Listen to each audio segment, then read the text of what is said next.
So can you guess what is the number one workplace communication myth?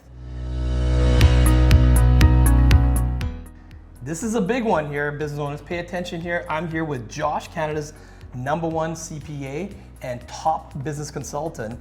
Josh has written this book and it became a bestseller because he put in it the 100 myths of entrepreneurship versus a chainsaw. Josh, over the decade of working with hundreds and thousands of customers and business owners, entrepreneurs, 96% of which have failed, 4% have succeeded.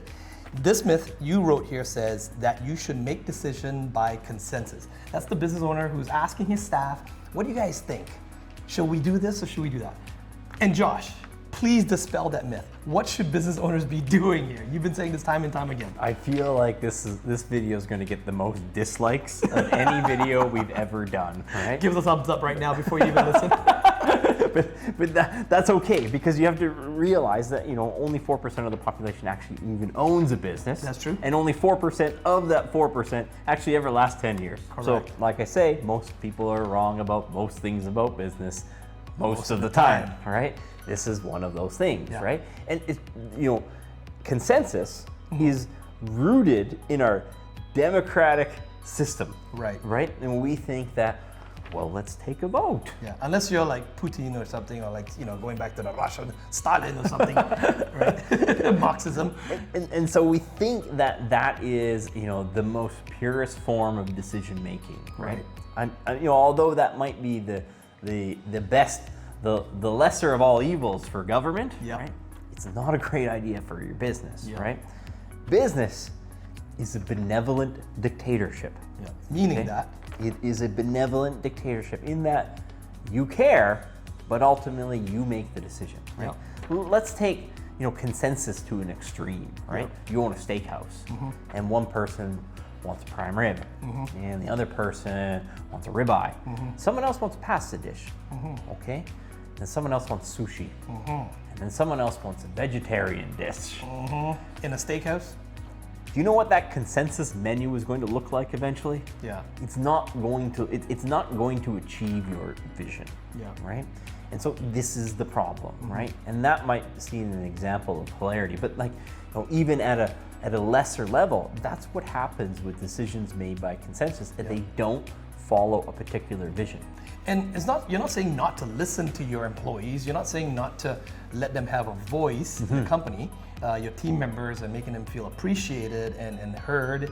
But ultimately, it's your head that's on the chopping block. Correct. I mean, none of your employees, if your business fails, are going to pay your mortgage for you. Yep. Won't happen. It's ultimately on you. They won't save your marriage. They won't. They won't work for free next week if something goes wrong. Ultimately, you're accountable, and that's how you're accountable, right? Right. There's going to be some decisions where just in the element of speed, you're going to have to move quickly. So even though there might be a better solution where discussion could facilitate that, simply moving slower guarantees a worse result. Right. Right? And so if employees always feel that they have to have their input into every situation, naturally you will move too slow and get crushed by a competitor. Right. So the employees need to be able to react sometimes to situations they might not think is the best solution. Right. You don't want an entire team of people who have to, be sold on every idea before they act, right? Because that's a slow team, Yep. right? At the same time, you don't want to not draw on the experience and expertise of your team members, right? And so you can solicit advice from them, right? And so there's a difference here. There's a difference between, there's a time and a place, right?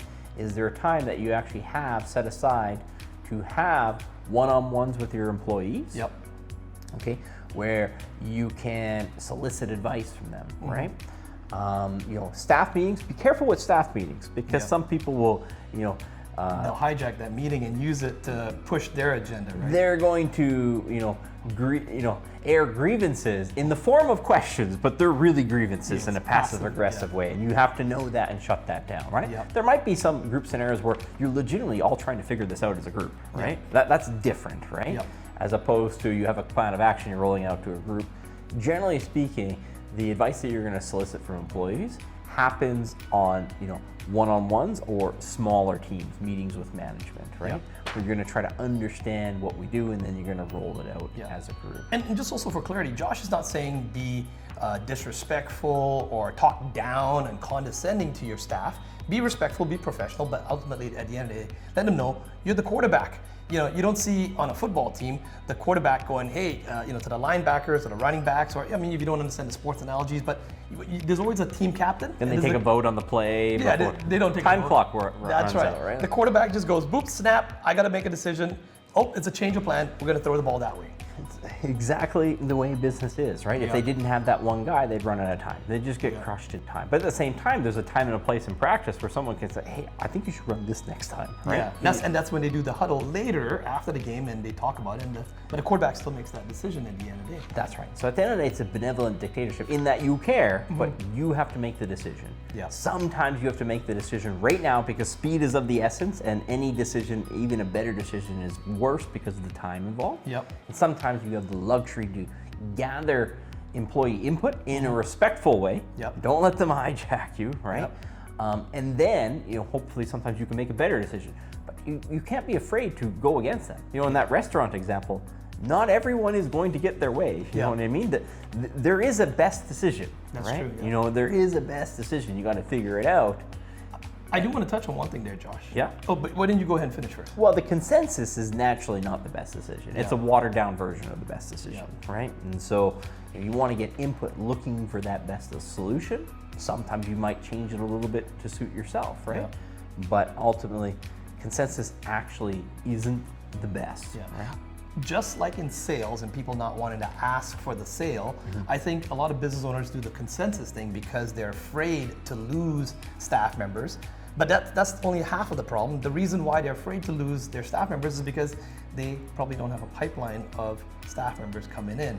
And that's another whole video in itself, by the way, so go check it up here. We'll put a link in the description as well too, where we talk about having a pipeline of people coming in so that you're not picking up all the scum water, and working with them. You are 100% correct. Yeah. If employees know that you don't know how to recruit, Yep. everything becomes a negotiation. That's right, because now they've got you by the book. Everything becomes a negotiation. So it's 100% that. And then there's some people just like, sales where they're scared of getting rejected. Yep. They actually don't want to make a call so much because as an entrepreneur, you're going to have to swing and miss sometimes. Yep. So I put it out to the employees. And it's just your way of saying like, oh, I didn't want to be the one to make the calls. Like, if you're the one ultimately financially responsible, you better make the call because, chances are none of your employees have the same amount invested, whether it's time, knowledge, money, any of it. You probably have the most invested, and you're probably in the best position to make the ultimate decision, even though with input. So, by the way, in these videos, Josh gives tons of value, but at the same time, too, just understand that this is maybe about a 10-minute video. So, if you'd like to find out more information, make sure you subscribe. Make sure you come and visit Josh directly at the boot camp where we, meet a couple times a year. We bring in, multiple 6-figure business owners, 7-figure business owners, 8-figure business owners, and even sometimes just the absolute beginner getting started. And you see the amazing thing that happens when these business owners get together, as well as also what Josh breaks down as the most relevant current trends in the marketplace and how to beat the odds. If you want to find out more about that, there's a link in the description below. But Josh, every single one of these videos, you always give some very practical advice of something that the business owner can immediately go and implement as soon as they finish watching this video. What is that advice for, overcoming this #1 communication myth? Morning huddle, number one. Okay. There's two things here. So morning huddle is number one, right? That way you can get the information to actually make Even decisions, if you have like right? 1 or 2 staff, like you make sure you have a daily morning huddle. Daily morning huddle, Gotcha, right? okay. That's 15 minutes, go through the stuff that people have questions on, figure that out because you're not making good decisions if you don't know what's happening up to the minute, right? Okay, yeah. So that benevolence, that's almost like blind dictatorship would be if you're not having that, right? Because you actually don't know up-to-date information. Yep. Number one.